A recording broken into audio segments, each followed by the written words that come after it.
조쌤의 또학국어 세 번째 파트가 어휘와 어법이잖아요. 이 어휘와 어법도 문법 영역에 들어가는데 이 문법 영역 출제 비중은 우리 국어에서 약 40% 정도 차지한다는 겁니다. 우선 이번 시간에는 맞춤법 중에서 두음법칙 공부 시작해 보도록 하죠. 두음법칙이 뭐냐? 이 두음이라는 것이 단어, 첫 음절, 첫 번째 글자를 말하는 것이죠. 초성에 적용되는 법칙입니다. 자, 이 세 가지 중에서 어느 것 하나라도 어긋나면 절대 안 됩니다. 거기에 어떤 법칙이 적용될까? 그러면 니은이나 리을이 오는 것을 꺼린다는 거죠. 자, 이것이 바로 두음 법칙의 네 가지 기본적인 원칙입니다. 절대 놓치지 마시고요. 이 두음 법칙도 양이 상당히 많은데 우리는 길게 공부하는 것을 싫어하기 때문에 원칙 두 가지랑 예외 세 가지라고 했지만 그 중에서 첫 번째 것만 잘 알아두시면 되겠죠. 이렇게 간단하게 공부하고 끝낼 예정입니다. 자, 그렇다면 두음 법칙의 기본적인 원칙 두 가지 한번 배워봅시다. 그 중에서 첫 번째입니다. 니은이나 리을이 이모음과 만나게 되면 없어져요. 그런데 리을이 이모음이 아닌 모음과 만나게 되면 니은으로 바뀌죠. 대표적인 사례 하나씩 알아두면 좋겠죠. 여자가 여자로 바뀐다든지 리발이 이발로 바뀐다든지 락원이 낙원으로 바뀐다든지 이런 거죠. 대표적인 거 알아두시고 2번이 더 중요해요. 그죠? 합성어나 파생의 경우 각 단어에 적용을 한다는 것입니다. 각 단어에. 자, 이때 순수 국어, 순 우리말하고 한자어가 만났을 때 또 유럽 아메리카 계통의 외래어랑 한자어가 만났을 때 우리말하고 유럽 아메리카 계통의 외래어에는 두음 법칙을 적용하지 않아요. 따라서 이때는 이 한자어에만 적용을 합니다. 근데 문제는 한자어와 한자어가 만났을 때죠. 당연히 앞에 있는 한자어는 두음 법칙 적용할 상황이 되면 해요. 그런데 이 뒤에 있는 한자어에 적용할 것인가 말 것인가입니다. 자, 두 가지로 나눴었죠. 한 글자일 때와 두 글자 이상일 때. 만약에 한 글자일 때는 어떻게 적용을 해요? 안 해요. 뒤에 있는 한자가 두 글자 이상이면 독립된 단어처럼 느껴지거든요. 각 단어에 적용한다는 원칙 때문에 이때는 적용을 해줍니다. 이렇게 원칙 두 가지 딱 알아두게 되면은 다 해결할 수 있다는 것이죠. 두 번째, 예외에 해당되는 게 있죠. 예외 첫 번째 뭡니까? 니은과 모음 뒤에 온 렬류를 열율로 바꿔준다. 이거 그죠? 여기서 진짜 중요한 조건은 뭡니까? 니은하고 모음입니다. 니은하고 모음 요거예요.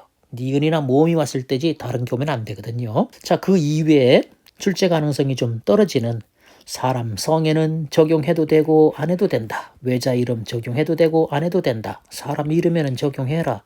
우리말 적용 안 한다 그랬죠? 유럽 아메리카 계통의 외래어 적용 안 합니다.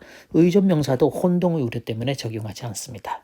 그 외에 붙여 읽는가 아니면은 끊어 읽는가에 따라서 붙여 읽으면 이게 독립된 단어라는 느낌이 없기 때문에 두음법칙 적용 안 하는 것이고 청유탄 이렇게 끊어서 읽으면 유탄이 독립된 단어처럼 느껴지기 때문에 두음법칙 적용하고 이런다는 거죠.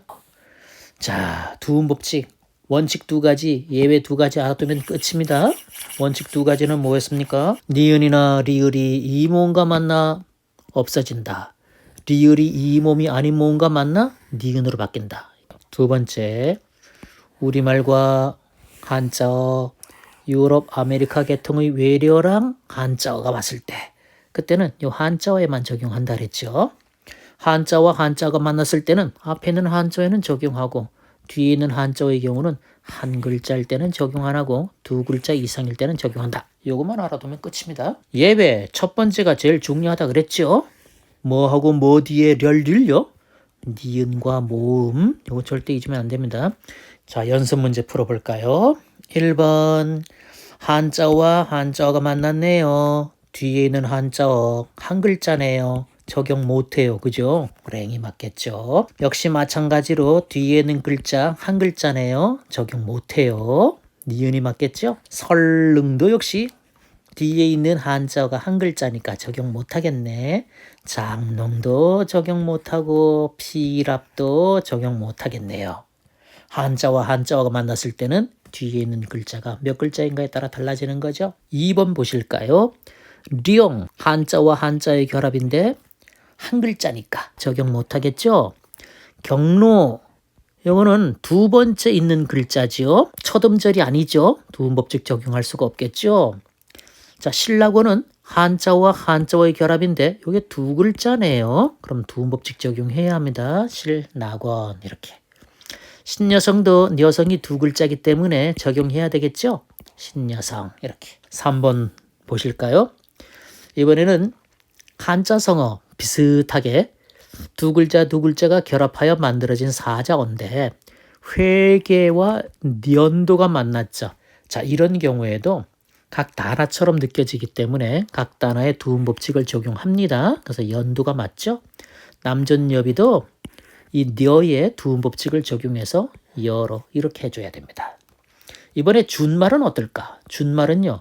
대한교련 이렇게 줄었기 때문에 교련의 련은 두 번째 음절이지 첫 음절이 아니죠. 두음법칙 적용할 수가 없겠죠. 구름양 우리말과 결합한 한자 두음법칙 당연히 적용해줘야 됩니다. 우리말과 결합한 한자 당연히 두음법칙 적용해 주지요.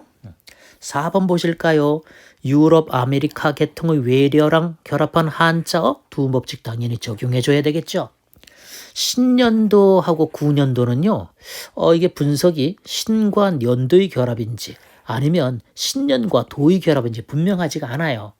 정확하게 신과 년도의 결합이라 볼 수가 없기 때문에 두음법칙을 적용할 수가 없습니다. 자, 고랭지 같은 경우는요. 고랭의 랭 이건 두 번째 음절이지 첫 음절이 아니죠. 따라서 두음법칙 적용할 수가 없겠죠. 자, 마지막 5번 문제 보실까요? 이건 모음으로 끝났네요. 렬, 률 두음법칙 적용해야 되겠죠. 백분 니은으로 끝났네요. 률 두음법칙 적용해서 율로. 자, 기역 니은이나 모음이 아니죠. 따라서 두음법칙 적용할 수가 없죠.